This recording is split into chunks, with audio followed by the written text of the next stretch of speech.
Well, welcome to the latest edition of Trojan Football Talk. I'm your host, Tom Vartanian. Today's show brought to you by AmeriQ Credit Union, for every day, for everything. Located next to Little Caesars at 3944 Route 281 in Cortland. By the Cortland Voice, the exclusive media partner of Trojan Football Talk. For all your local news and sports in Cortland County at no cost to you, check out cortlandvoice.com. By the Royal Auto Group on Route 281 in Cortland, the home of no hassle, no razzle-dazzle. Check them out at royalautogroup.com. By Yeaman Real Estate at the entrance to Yeaman Park off I-81 exit 11 in Cortland, and by DJ Philly C. Make your wedding, party, or event extra special with the best DJ in the area. Contact DJ Philly C at 607-745-4346.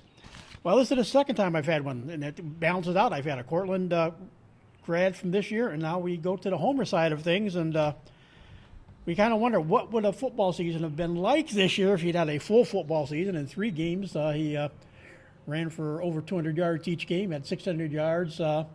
Needed one more game, and he would have been number 2 on the all-time rushing list. He has to settle for number 3. And, of course, we also wonder what he could have been like if he didn't play a dinged-up his junior year, which we'll talk about. But joining us today is 2021 Homer grad Andrew Van Patten. Welcome, Andrew.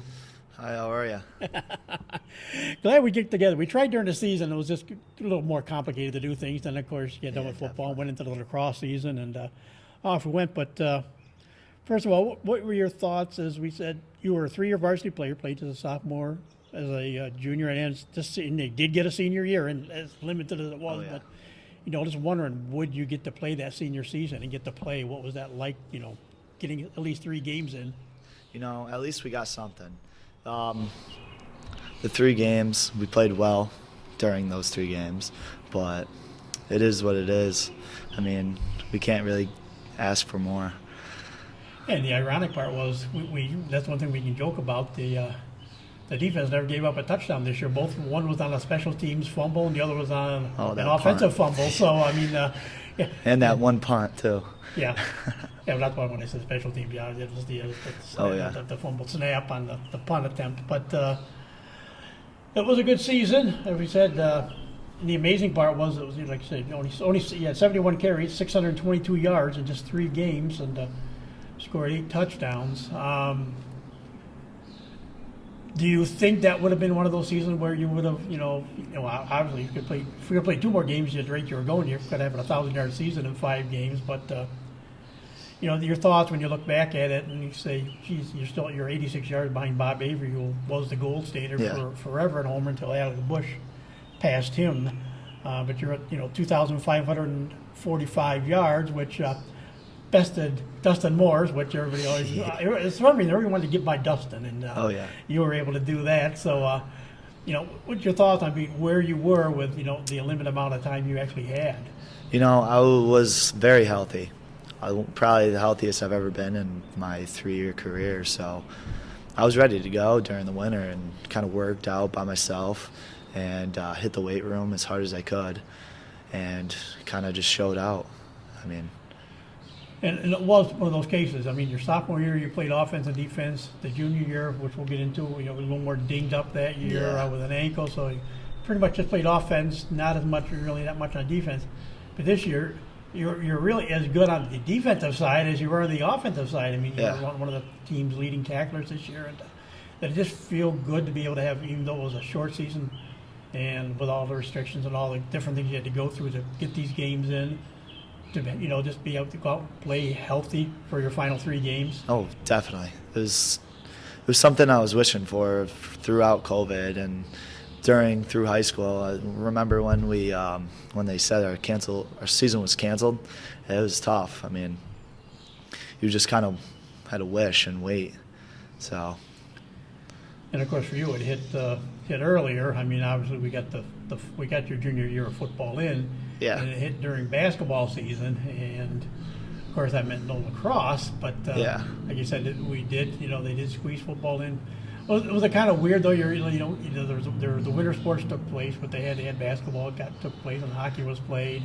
It wasn't too bad because I wasn't playing any winter sports, so I just kind of eased into it. Probably for the kids that were playing basketball would have been very weird because it was like you're playing basketball this one week and then the next week you're playing football outside.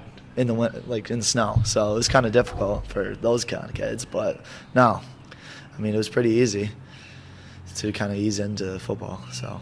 And not much of a rest after that, right from football, and it was about maybe a week, not even really a full week off, and you were into the lacrosse season, which was kind of funny because actually part of that lacrosse, like in March and April, planning for the football season, it was the kind of weather that Coach Cottrell always kind of would like to have some nicer weather. I mean, it wasn't snowing, it wasn't 30 degrees, and you're out trying to play. Practice lacrosse in March and play games in March, and so it was kind of weird. You actually hit a warmer time to play lacrosse, and still got got 15 games in there too. So I mean, a weird season in just so many ways. Oh yeah. So we said 3-year football player. What got you interested in playing football originally when you were younger? My dad.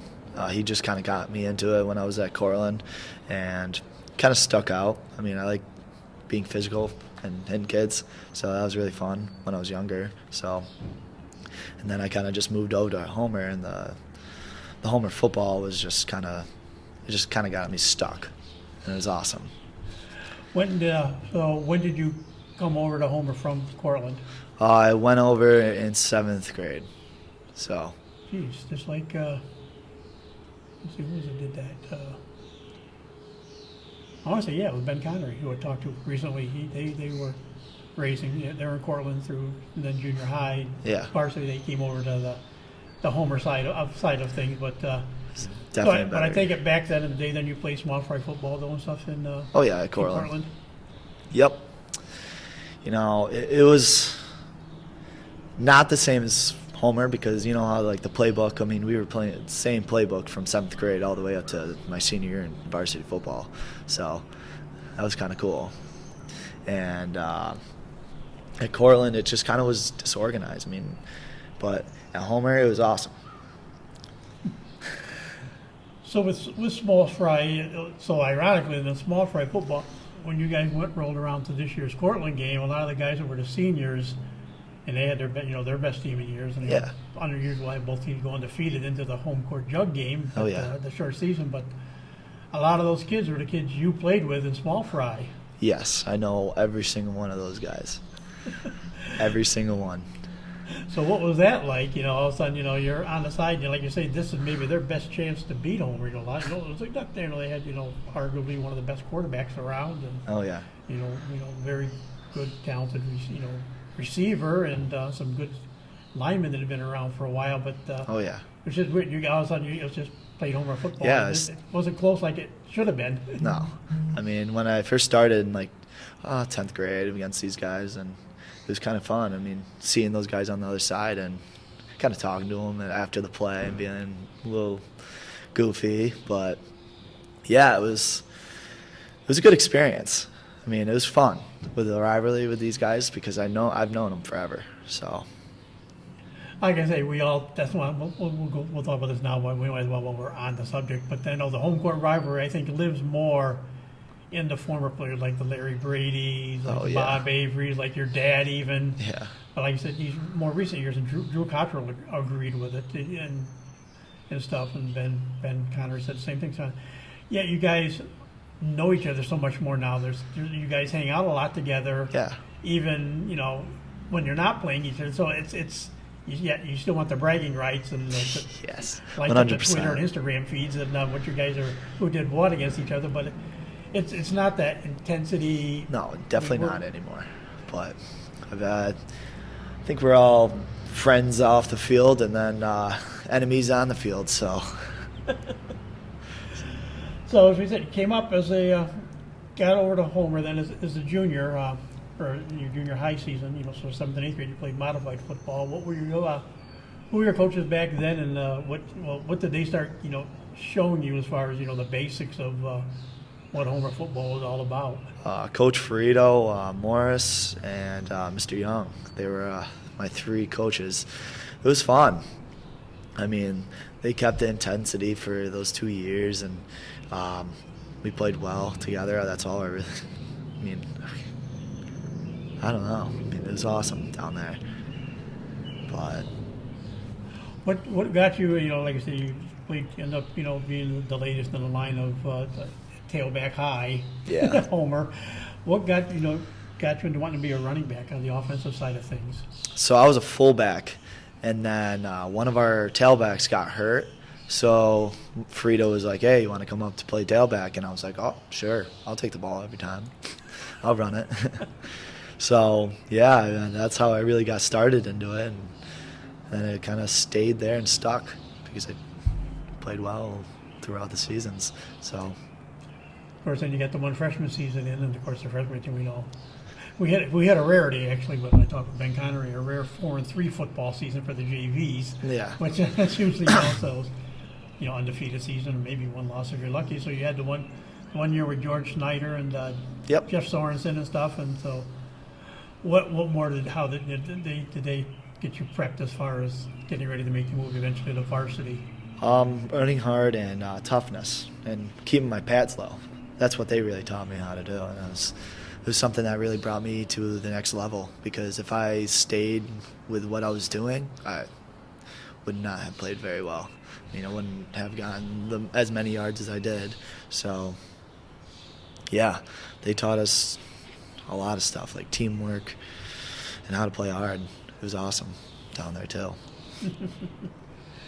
And then again, it was 2018. You made your varsity day as a sophomore, and we said it wasn't that typical sophomore season. That usually when you're a tailback, you got 2 or 3 guys in front of you, and you work your way up, and Yeah. eventually become the guy. Well, you were the guy starting as a sophomore. Yep. 109, almost 200 carries on the season, 11 touchdowns, rushed for 1,219 yards. What was it like, that first year of varsity football? Nervous. First game was one of the most nervous games I've ever had in my life. The stands were packed, and that game I wasn't starting because I pulled my quad. So I think Charles was starting, and then I got in, and the first play I ran for a touchdown. It was against Solvay. So that kind of like eased my way into it. I wasn't as nervous as much, and throughout the season it was an experience because I was with a bunch of older guys. I was the youngest kid on the team, so it was a very memorable year. And of course, it was the actually that sophomore year was one of those 4-4 overall years, Yeah. 4-3 in B West, and it was Solvay was the opener. You guys won that one 21-0. Yep. Then of course the team, the power of that time in the B West was Skinny Atlas, and so Yeah. lost to Skinny Atlas, but bounced back the next week. Your first home court jug game as a Homer player, and yeah. a 45-14 victory. What did you say your thoughts of playing that first home court jug game over there? I still played with all my friends because they all got moved up. So it was an experience, and we kind of just played together. I don't know. I can't even explain. And then after that, of course, was a couple losses against a good West Hill team. Lost by just a point to Yeah. West Hill. That's a game if I recall. That was a game that you I got guys hurt. probably should have won. Yeah, I got hurt that game, the first quarter. So that was awful. And then it was a loss by a touchdown, 21-14 to Marcellus after that, before closing out the regular season on the road part of the regular season with a solid win over to Syracuse Tech, 48-6. Yep. And then the regular season, you close it out with a win at home, senior night, 42-32 over Bishop Ludden. Yep. So, as we said, then of course, unfortunately, this was Then you guys made the sectionals, of course, a low seed because of the record during the season. Yeah. And of course, it was payback because the year before, Homer won the Class B title against Casanova, and this, instead of facing him in like a semifinal or quarterfinal, you guys squared off in the first round of the quarterfinals, and Kaz was out for revenge that game, and easy win for them. But again, they had a talented group that year. Yes, of they players. definitely They did. were very solid. Very solid. Hard hitters. So you're only a sophomore, but also you're playing. some of the seniors on that team. Like you said, you talked about Charles Lyons on there, but John Dingenberger was in the backfield at times. Also, had Gabe Klein was there. Oh yeah. Allie Siemens was a junior who I think he only played 1 year of football. I don't know if he played another year after his. I don't think he came back for his senior year. I don't remember. I have to. We'll know as we go along here. I don't think he came back. I don't remember him another year. But another one of the up and comers on the team was Matt McCumber. He was a junior that year. Nick Parker was a senior. Zach Apgar, another one of the juniors on the team, and you had a junior quarterback, the latest on the line of quarterbacks, Dylan Yakovon. What was it like? Your first experience, playing with Dylan that year. Oh yeah, I mean, these guys really taught me teamwork, and we played well together. I mean, the friendship that we all kind of created during the football, I mean, we can never break again. I mean, I still talk to every single one of these guys. So they were very good teammates, and they gave me the best experience I've ever had. And as well, the top receiver that year was a guy who actually could play backup quarterback if needed off and on. Aaron Newcomb was the leading receiver that year with 15 catches for 208 yards, but also you were number 2. You had 5 catches out of the backfield. Of course, those swing passes are always, whether you're a fullback or a tailback, the swing passes and the flare passes, those are a trademark of football, of Homer football, as much as the running game. Oh yeah. Of course, in that group, this was one of the rare. This was a group where it was a senior group of linemen. We've made a point last week that we talked about the linemen. As far as especially with some of these offenses that piled up, and it was one of the smaller group of linemen, but also at the same time it was an experienced group. It was a group of seniors. One of the juniors, though, was Garrett Mead, also Derek Fickett, Hunter White were juniors on the team, but the rest of the offensive line were all seniors. You had Chase Kiner, who just went on and had a great lacrosse here at TC3. Dwight Russell, Lane Quayle, Troy Gardner, and of course Damian Hoyt were the seniors. In that group of offensive linemen. And Josh Markley were it wasn't Josh. It was Nick Parker. Actually, he was a running back, but he also was the Zarnecki guy. So at the time, Nick actually had to, don the 68 and did go play the line a while. Oh yeah, these guys were. They worked hard. I mean, they're the only reason I got my yards. I mean, they're killing kids down there. So yeah, they played well, every single one of them. And of course, you also got, like you said, you got this, most of the starts as a tailback, and you also were a linebacker. Did you see a lot of play on the defensive side that year, or was it more just being a sophomore, you were kind of still learning the defensive side of the ball a little bit more? Yeah, I was still learning the defensive side of the ball. I mean, I didn't start every game on defense, so I mean, it was a different experience because they threw me on cornerback, and I have never played that in my entire life against Skinny Alice, and I had to play what was his name? The kid went off to Colgate. Oh, the wide receiver. Yeah, they threw me on him, and I was like, all right, let me play this position. I've never played it in my life, so have a go at it. So, yeah, it was a cool experience on the defensive side. I mean, it was all over the place. They put me everywhere. So. And then, of course, comes the junior year, and of course, one of the rare losing seasons for Homer. There weren't too many of them. 3-4, 3-5. It was just one of those. It's kind of this It was kind of this transition time more than anything. It was, becoming more of a transition. Yeah. And of course, what made it interesting, though, yes, you played with a bad ankle. Yeah. So it was questionable, but it actually turned in to be a very solid 2-man running attack that year because you ran for 704 yards on 135 carries, 13 touchdowns, in limited time. But at the same time, there was another solid. This is like a year in a row, a sophomore was on the team, and Logan Peck had 106 carries for another 684 yards and 5 touchdowns. Oh, yeah. So. It wasn't like the team missed a beat. You'd be out there, and if you had to come out, Logan stepped in, and yeah, they didn't really know what was coming because they would be game planning on me, and then we'd throw Logan Peck in there, and he'd just run all over them. So it was awesome. It was a different game plan that we had going on because we were going with split back, so it was a different game, and it would be either I'm blocking for Logan or he's blocking for me, and it was awesome. It was a good experience playing with another running back.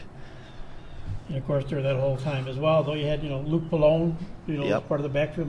Matt Maycumber was his senior; he was with you.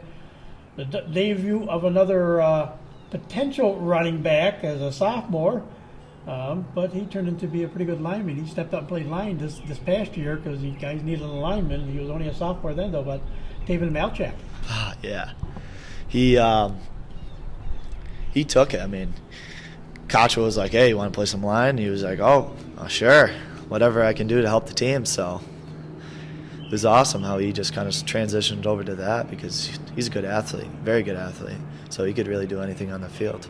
And like we said, you had one Dinkenberger as your sophomore year. Well, you got the younger brother Jacob. Oh yeah. The next year was also part of the team, and another sophomore that came up and saw a little bit of time as well, and also played some quarterback to relieve Dylan just a little bit. Jake Calabrone, of course, he was the quarterback this year. Oh, yeah. He kind of kept our team together. I mean, whenever we were kind of getting a little out of control, he stood up and he told us to, calm down. We're fine. And during these plays, he'd be like, hey, in the huddle, come on, let's go. So he really kept us together as a team. And the kids that had no idea what they were doing, he would be right there telling them what to do. So it was perfect what he was doing. And of course, especially young. Yeah, and again, the linemen. Of course, that was like I said, there wasn't a lot of seniors that year before. Well, guys you had back, Garrett Meade was back. Hunter White was back for a second season. He came back for another season. Derek Pickett all played line for her. That was the debut of some guys that turned out to be pretty good juniors. Ty McPherson came in. Logan Goodall, Alan Markley, a sophomore, another sophomore. It's probably the most sophomores that he had ever had. Carson Johnson was on the team. Nick Lyons were both sophomores on the team. And, of course, a guy who was a key part this year but kind of got dinged up, Evan Morgan. Oh, yeah. Which is a sophomore. And junior that made the move up, Casey Moore. Oh, Casey. So that was the start of what turned out to be that very solid line this year. Yeah, I mean, they worked hard. I mean, Casey Moore, he hit the weight room. He's huge now. He's awesome now. He played so well this year, all of them. So, yeah, when they were young, they came in, they were ready to go. I mean, we were young, but they took everything that they could, and they worked hard during the games that we had.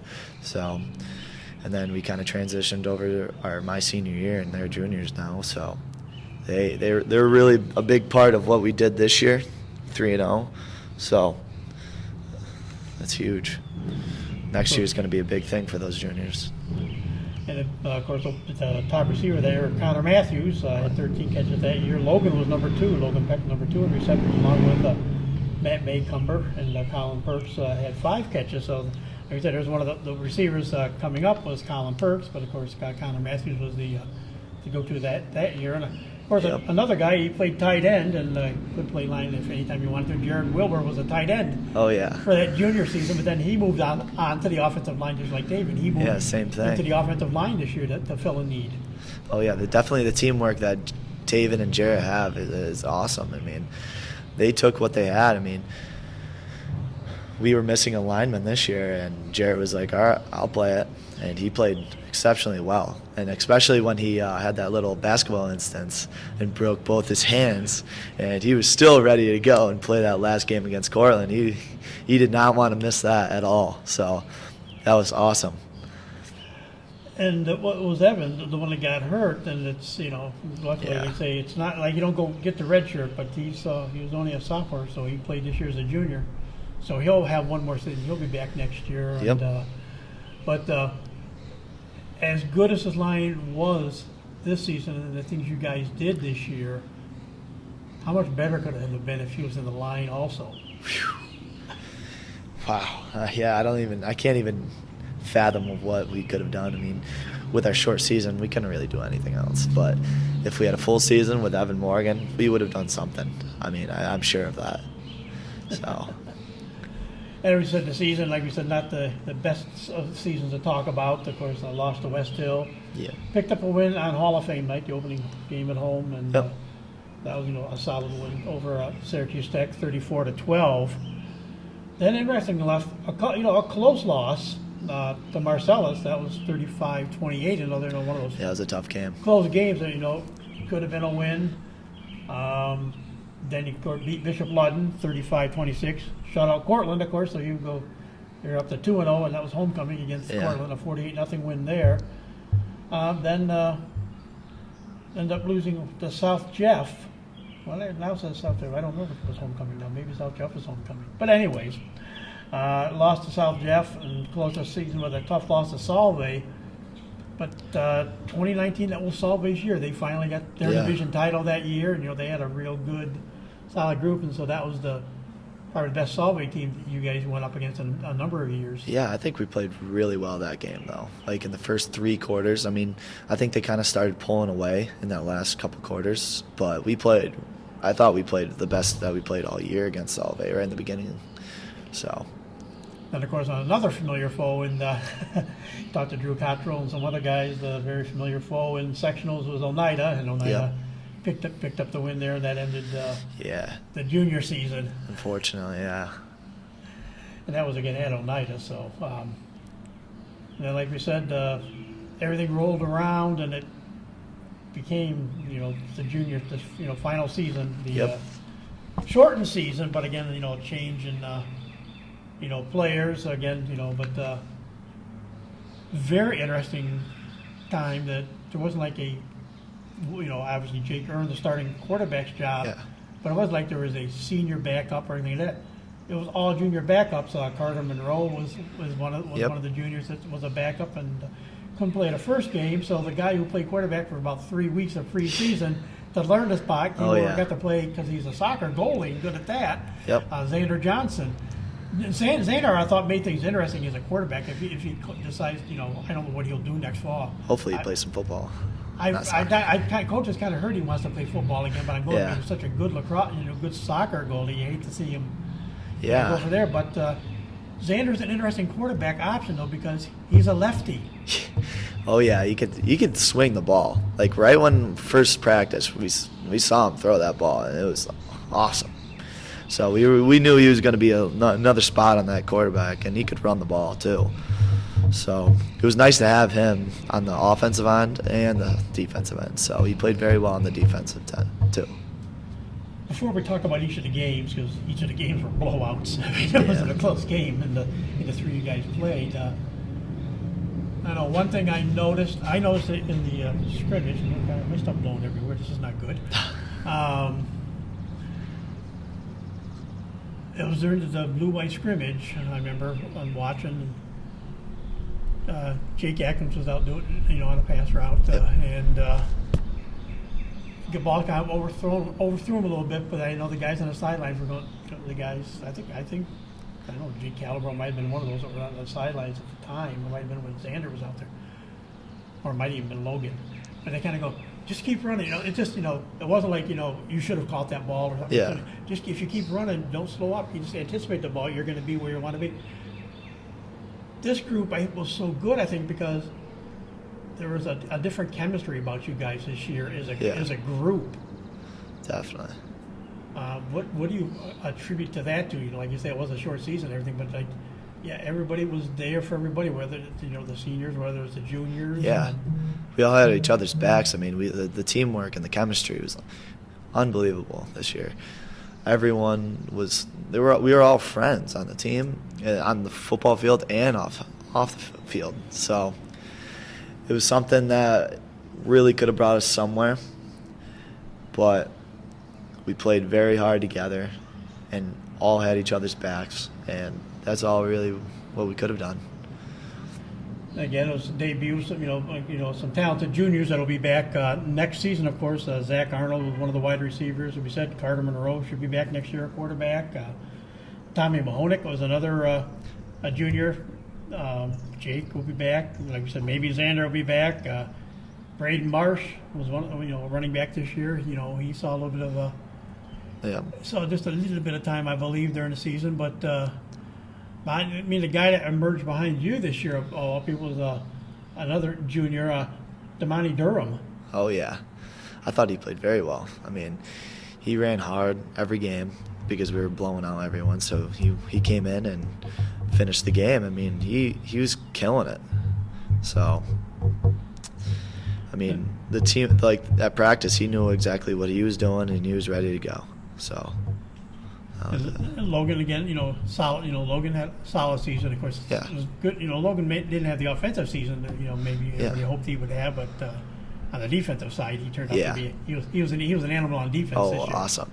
Yeah, he was our puzzle piece that we needed on our defense. He kept us together. He was our safety. So when someone needed a backup, he would be right there and smack them. So he played awesome on the defensive side. And another guy, it'll be fun to see what happens. He played fullback this year. He could play tight end if you needed him, but he played fullback and was another terror on defense. And he was a little dinged up off and on because he had to keep wrestling in between football games. But Sammy Sorensen, still ran for 90 yards. He only touched the ball 8 times. But more importantly, he only had 5 catches of them, but 3 of them went for touchdowns on those little flare passes.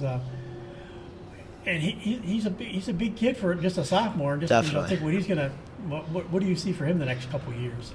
I think he's going to be one of the best players on that team. I mean, he's going to be the one who's going to keep the team together.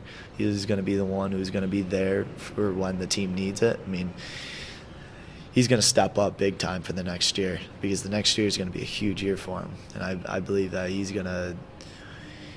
they're going to really do something special next year with Sam Sorensen, Logan Peck, Jake Calabro, all those guys. So.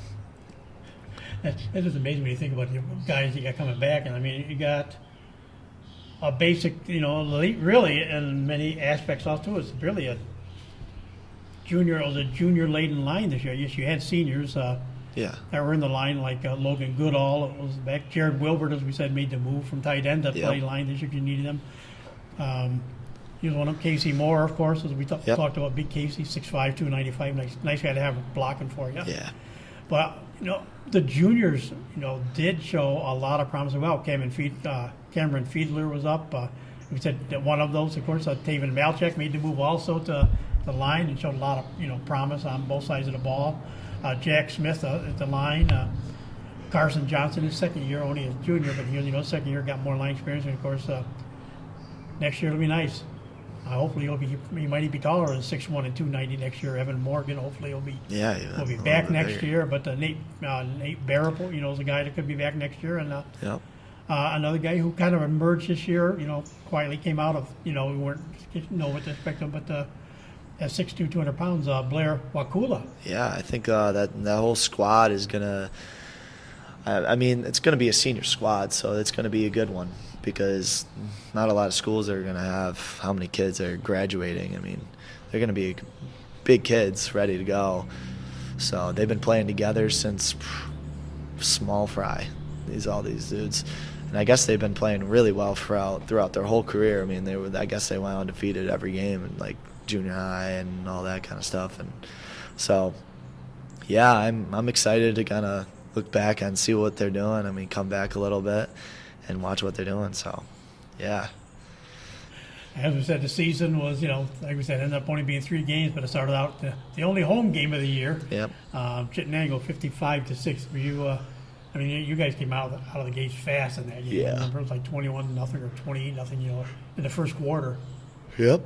That game was kind of. We came out strong. I think we were ready to go. Coach had us ready to go. I mean, we were doing the same stuff as we always done. I mean, we were ready for a full season. We weren't thinking we were going to have 3. So we had to keep our heads up, ready to go, and play hard and work together. I mean, that was our first kind of game to play someone else because our scrimmage got canceled. So I feel like we were really ready to go to play some other teams and kind of came out and played well as a team. The next game, of course, was this is weird games too. We're talking Wednesday games, Tuesday games. Oh yeah. There was no Friday games. It was kind of all sorts of every other night. But it kind of worked out where you had, that 1 week gap pretty much between games. Just the way it kind of worked out. But the next week it was a road trip up to Fowler High School to their new stadium where you played Tech on the new turf, which is a fantastic facility now. Yeah. But again, a 40-0 win and. That was one of those defensive games.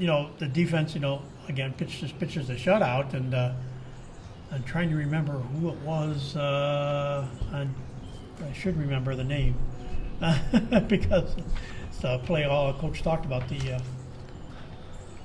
on defense. To made the interception. Jake Atkins. Jake Atkins, right at the goal, right near the Yep. goal line and stuff. They just, That was pretty awesome. That was a crazy catch. I mean, that kind of went crazy for that one. So, but yes, the different games on like Wednesdays and Mondays, that was weird because we would play. I forgot what day it was, but it was hot that day. We were like right at like 3 in the afternoon, I think, or like something around there. So it was kind of tough playing in that heat for us, and that was kind of one of our big obstacles that we had to overcome too. I mean, the heat was unbelievable that game. So I think we kind of drank a lot of water and played hard, and we were trying to keep that shutout as hard as we could. So yeah. Yeah, of the 3 games, that was the one I know. It seemed the team was the most sluggish in the first half. It was only like 14-0 or something. It wasn't a big halftime No, lead. it definitely wasn't. But it just never really. It's kind of weird just getting started that game. Yeah, it was very weird. I mean, it was. But it was hot. It was like that. I think that was our biggest problem that game was the heat. I mean, we weren't ready for it because we were playing in the cold for, God, every day. So and then this one day it was 85 degrees. So it kind of shocked us, and we were like, okay, we'll drink lots of water now. And like you said, Fowler's different. Some coaches always talked about the old field ran a little bit ran opposite to the way this field ran. It ran perpendicular to it. It was up and it wasn't parallel to it. It was over farther, so you weren't really right by the main on the main drag right next to you. City traffic right next to you and traffic lights and. It's just a different environment also. Yeah, I feel like we were just like in the city. I mean, we were hearing cars go by and big speakers. I mean, it was an experience. I mean, I've never played at Fowler before, so the field was beautiful. The school was nice too.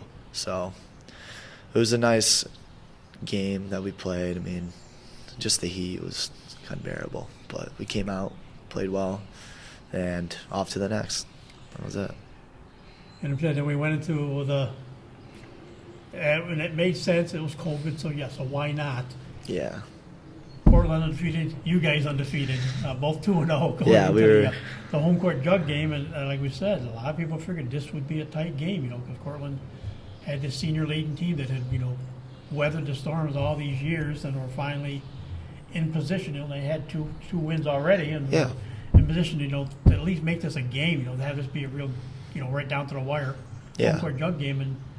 You guys just took it to them early, and it's just. I think they had a great team this year. I mean, they were ready to go, but I think we were ready to go too. So our kind of just collided, and we kind of showed out, played well, and I mean, don't get me wrong, they had a great team this year. I mean, they had that quarterback, they had that running back, he was pretty good, and Jaden, Caleb Thorhauer, they all came, and they were ready to go, I guess. So. But we came out, showed out, and worked together. And unfortunately, for them, it was 50 or I don't even remember the score it was. 40-6. Yeah, 40-6. So we don't talk about the fumble. Yeah. On the punt. Yeah, that was. Yep, that was. Maybe your only rare mistake of the game. Yep, maybe that was one of the worst parts, but it's whatever. Happens. Well, the thing is, though, you fumbled it, but then you thought about running and said, well, then, no, you can make a running. I thought I could punt. Almost like you get the punt off. Yeah, I thought I could get it. And it's kind of a little scramble. It was weird. I know you just dropped the ball. I know you didn't whiff the punt. You just kind of dropped the ball before you went to punt it. The ball skidded on the ground, and I kind of fumbled it with my hands, and I looked up, and everyone was just coming towards me, and I was like, okay, I got to punt this ball because I can't run it because they're all kind of coming around the corners. So I punt the ball, and it kind of came off my foot, off my toe, and it pounded one of the Cortland players in the face, and then they just picked it up and scored. So I want to say, I think it was Thorhauer. It was Caleb Thorhauer. I didn't want to bring up his name on that one. So, yes, it was. But it was a very fun game. Awesome game to end my career against Cortland. So playing against my buddies and playing with my best friends. So it was a nice way to end my football career. So And you can't take anything away from anybody who played this year, but I know, we're supposed to play Marcellus. It was going to be a non-league game. Then that was going to become your scrimmage game, Marcellus, and then they had some COVID issues and things like that. And the other team not really on the schedule, Cortland was added to the schedule. It was nice enough Cortland home. Yeah, it was awesome. They Glad we could guys had do an open that. spot where you could play, but you're supposed to close out the season up against West Hill. But of course, West Hill had trouble with numbers to begin with, and they weren't even going to have a team. And do you think that kind of played into it, though? Some teams weren't maybe as prepared this year, or their hearts really weren't as into it because it was the way the season kind of transpired? I mean, yeah, it definitely was. I mean, the whole COVID messed everything up. But gladly, Homer, we came together with it, and we were excited on what we had because we were kind of like a football community. I mean, but the other schools, I feel like they just maybe weren't ready for it yet. I mean, maybe they were still recovering from the COVID, so maybe that was a reason. And some kids maybe didn't want to play, or they lost a ton of kids the year before. But yeah, I mean, Homer, we really came together and took what we had, and that was the best thing that I've ever had. It was the Homer experience. And the odd part, if you looked at a normal season, Marcellus was, they were thought Homer and Marcellus were going to be the teams even in this fall season. Homer, Marcellus, and like I say, you could never count out a Solvay. You could never count out, but Solvay wasn't even. I think they're not even. I think they're a C. Or I don't know if they're down to C now. I think they moved down. Yeah, like they definitely moved down. Like Casanovi's gone down to C, but West Hill normally is a game also, but like they have so many problems. So, and again, as we said, you can always say it in the year of COVID. Yeah. You guys were number one, Cortland number two in the division. I mean, that was just amazing. That actually turns out being the game to decide who won the division this year. Yeah, I mean, I wish we had like a team like against a VVS or right on the other side and played what we had against them, because they had a great season too, I guess. So I mean, I wish we played someone who had a little bit more power to them and had like a close game for the year. I mean, but it's all right. But the 1-2, that was pretty cool. I mean, Cortland had a really good year, and kind of sad that like all the schools kind of moved down because they're not really into football anymore, it feels like, so that's all we can have. Well, the hard part about it is too, there's so many teams, like even the JVs, the last couple of years of JVs, it's not like it always used to be, whoever you played on Friday night, either Saturday or that Monday, it would be that same team, because JVs, it's just participation of football overall in the league is just kind of really gone down. So it's hard to find, a lot of teams don't have JVs anymore. More of them have gone, like Cortland was one of those, teams that has done this. Part of it is because of numbers, and part of it because they just found that it works better. Their modified program is a modified program, but it's actually 7th, 8th, and 9th graders on a modified team now. And the varsity team is just the sophomores, juniors, and seniors. Yeah. So it makes things interesting that way for how everybody else is playing, but the Homer, you're able to keep that tradition. You got the decent number for modifieds every year. There is a JV team, even though that was a little trickier this year than usual. But there was a JV team, and Homer keeps that tradition of having all three levels of football. Yeah, I feel like we're a really big football community, and I feel like I think each level kind of progresses a player to get better, and that's what we should keep.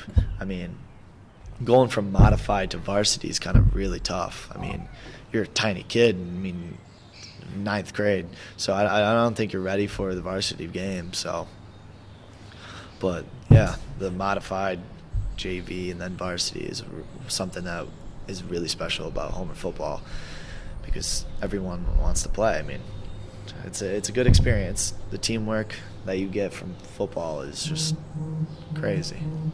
And like you say, I think we're kind of talking quite a bit about Cortland here, but with this senior group. But this was a group that didn't pay their dues. They'd come up, took all the beatings, and a lot of them, like Caleb, like Thorhauer and guys like that, come up as freshmen.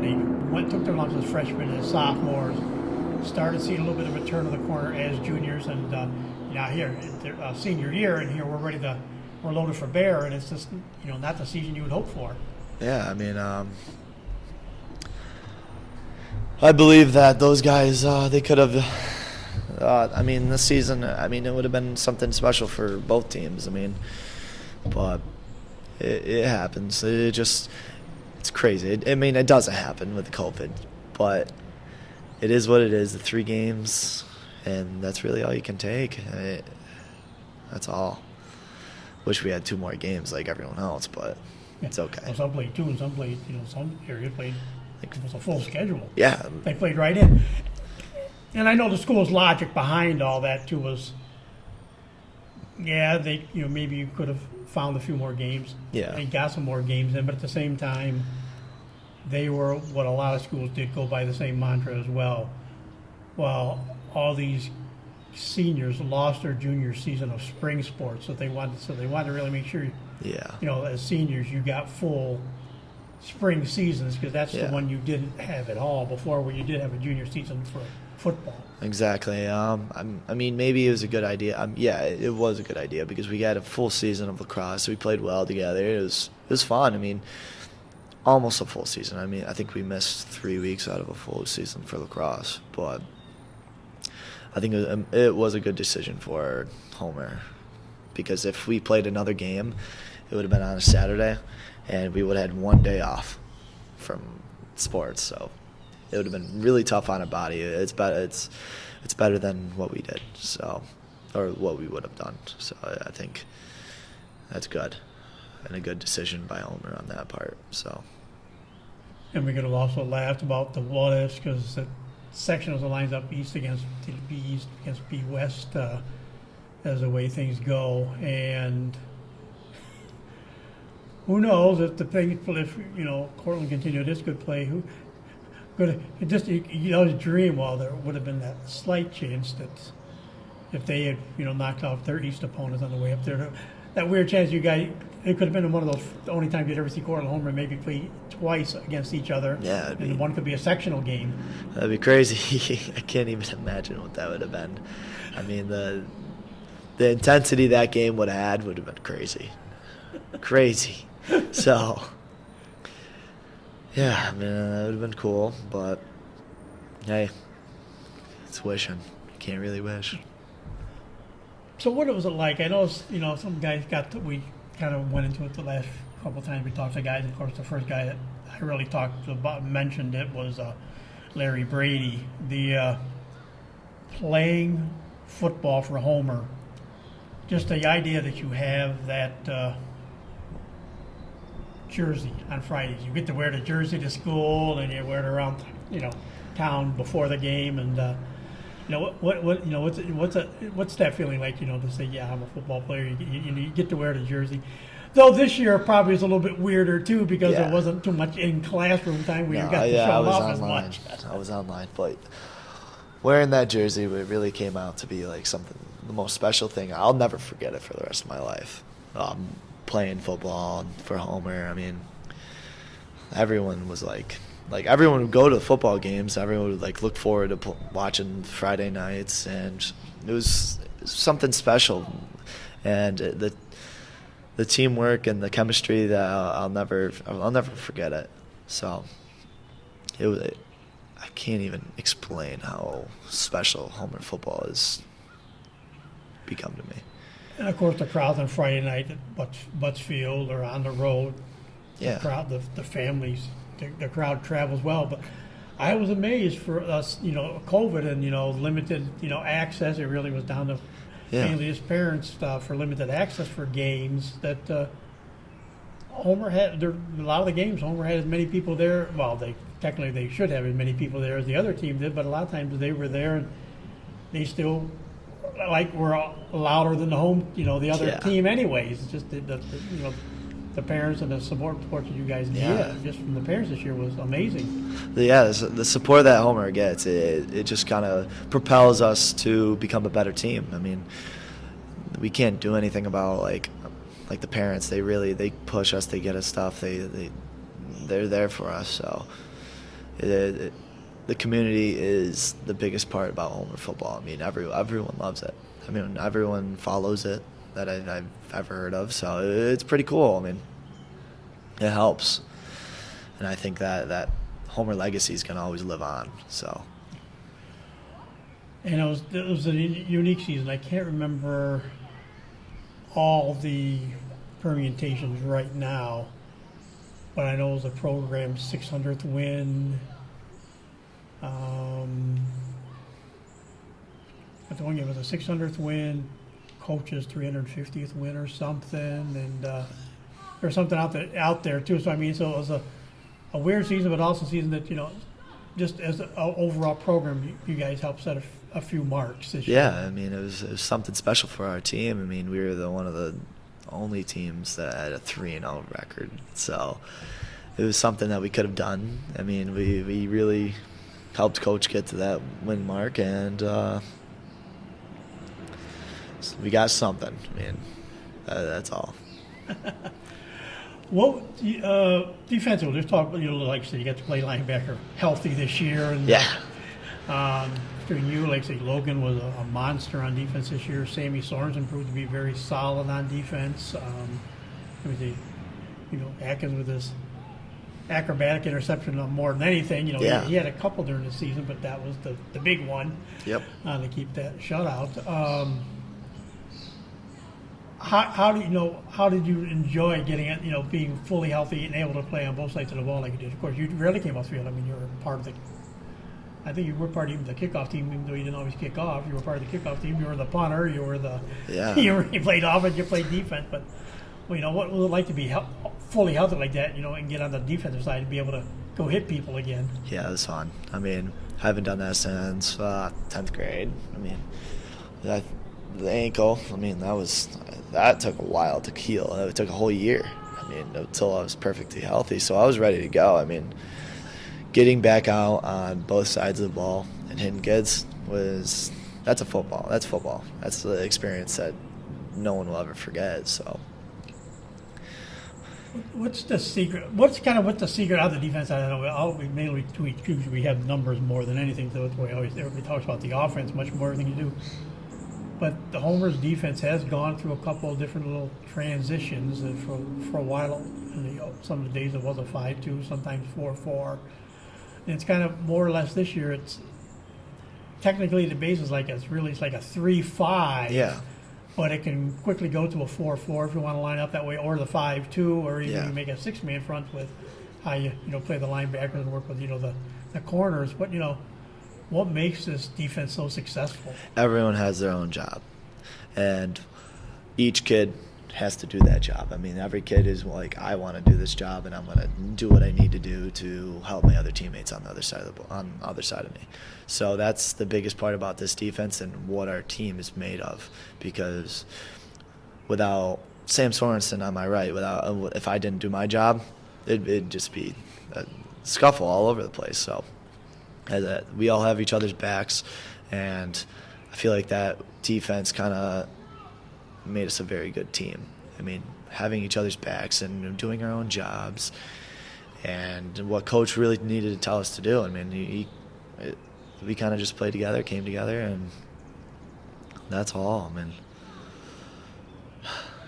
yeah. I know for your seniors that was crappy. When you got to play 3 games. Yeah. But I think Coach Whitten always knows how to put stuff in perspective. It seems like he always has the right outlook and perspective on anything that goes on. And I remember saying there after the Cortland game, after your last game, he says, "Look at it this way. You seniors, you go out as winners. You guys did everything you could possibly do to make your last season successful. You pulled together and everything." But he said, for you juniors, it wasn't a long taste, but you got the taste of being a varsity player. So consider your 3 games of preseason before you come back next year as seniors. So you kind of look at that, at least, the juniors got something. Yeah. And because of the blowouts, he really, and I think he was even more, Coach always does it. He will free up, he tends to sub a little more often sometimes and kicks people out because he subs too early. But this year was one of those cases where it made sense to do it. But with so many younger players and so many junior players, just maybe, even those only 3 games, that may have gone up being the best scenarios. I mean, they got at least, a game and a half, almost maybe 2 games in some cases, depending on everyone the time they got to play a lot. you kind of buy into what Coach Whitten said. Okay, juniors, you got your preseason out of the way, but now you come back and know what comes next year. Yeah, that was a perfect reference for those guys. I mean, there was a small little preseason for them. I mean, they're going to be ready to go next year. They're going to have a little taste of what they needed to have. I mean, 3 games, everyone had to play. I mean, that was awesome for every kid. So they all got better as a football player. Every single one. This whole season made everyone as a better football player and a better teammate. So I think that this season is going to propel them to be a much better team next year. So I'm very happy that we had this season for those juniors for the next season, because I'm sure that we're going to have a normal season next year, and they're going to have double sessions in the summer, and they're going to be ready to go. I mean, coach is going to put every game plan that needs to happen, and he's going to do what's right, and we're going to do something special next year, right? And then that's all. So you said you started out in junior high as a fullback and quickly became a tailback, and Yep. through this, and of course you were playing on the defensive line, more linebacker. Like you said, you did get a taste of cornerback. But what do you think was the biggest part of your game that improved over these years? Running hard, playing as a better teammate, and the chemistry that I have with my teammates and what I have to do and what they need to do. I mean, we really kind of came together. So I, as a better running back, I kept my pads down. That was my biggest problem that I had when I was younger. I ran up straight up, and then going through contact, that was the biggest thing too. So I feel like my junior year and between my junior year and my senior year was my biggest growth, I believe, because I hit the weight room and I knew what I needed to do as a teammate and a leader. So that was, I feel like, being a leader, that time period made me become a huge leader because I needed to step up. That's what I needed to do. I felt that I needed to. So I feel like that was my biggest achievement and biggest step up that I had. And of course, we'd be remiss not to mention you came out as the you were a first team All-Star again this year as Yep. the tailback, and from what I heard, you were the All CNY Small School Yep. Player of the Year as well. So a little extra honor, like you say. You can talk about what the VVSs did, the Oneidas did, Yeah. what everybody did, and how good everybody different was. But you were considered the All CNY Small School Player of the Year. What's that kind of feel like? Oh, it feels like it's kind of icing on the cake. I mean, that's all I could have done. I mean, that was the highest achievement that I had and what I could have gotten. So, I mean, I feel like I'm very humbled by it. I mean, I don't feel like I'm better than anyone, and I think I played well, and I became a better leader, and that's what it made me feel like. I mean, that's all. I haven't really looked yet to see if they were going to do all state or not, but usually it's out. It would have been well out by now because of Yeah. with the weirdness that it is now. I'm not sure if they were doing all state this year, even or if it has come out yet. So it'll be, Yeah. that would be That'd be pretty cool too. That'd be the last king to see where you might fall in with the all state team, and maybe some of your compadres like Logan Peck was fantastic on defense yeah. this year. The things Casey Moore did this year, Yeah, the linemen, it was awesome. It was. You had a good senior group, and as the coaches out there, you guys were teachers. Everybody was seniors all stepped up as leaders this year. And Yes. worked with the juniors and the sophomores, and made this, as weird as it was, it made this a very memorable season. Yeah. I mean, we all knew what we were doing. I mean, if a kid needed help, we would. And that was the biggest thing about our team. If a kid needed help, we would be there to help him. I think that really is what made us such a good team, and I'll never forget it, is that we came together and played well, and say another tailback has a problem, we're all there for him. I mean, even the quarterback, he knows what the lineman is doing, he knows what the tight ends are doing, he knows what the other quarterbacks are doing. It's just what brought us together as a team is how helpful we were together. So, Well, Andrew, I want to take your time to talk to us about this unique football season in your senior year. yep, thank you. And that'll do it for this edition of Trojan Football Talk. Today's show brought to you by AmeriQ Credit Union, for every day, for everything. Located next to Little Caesars at 3944 Route 281 in Cortland. By Right Angle Creek Farm and Marathon. All natural, pasture-raised Angus beef from our farm to your table. I did it again. They are one of these, but hey, John Tilson, you got a free plug. By the Cortland Voice, the exclusive media partner of Trojan Football Talk, for all your local news and sports in Cortland County at no cost to you. Check out CortlandVoice.com. By the Royal Auto Group on Route 281 in Cortland, the home of no hassle, no razzle-dazzle. Check them out at RoyalAutoGroup.com. By Yeaman Real Estate at the entrance to Yeaman Park off I-81, exit 11 in Cortland. And by DJ Philly C. Make your wedding, party, or event extra special with the best DJ in the area. Contact DJ Philly C at 607-745-4346. So from our guest Andrew Van Patten and yours truly, Tom Vartanian, thanks for listening, and we'll talk to you again soon.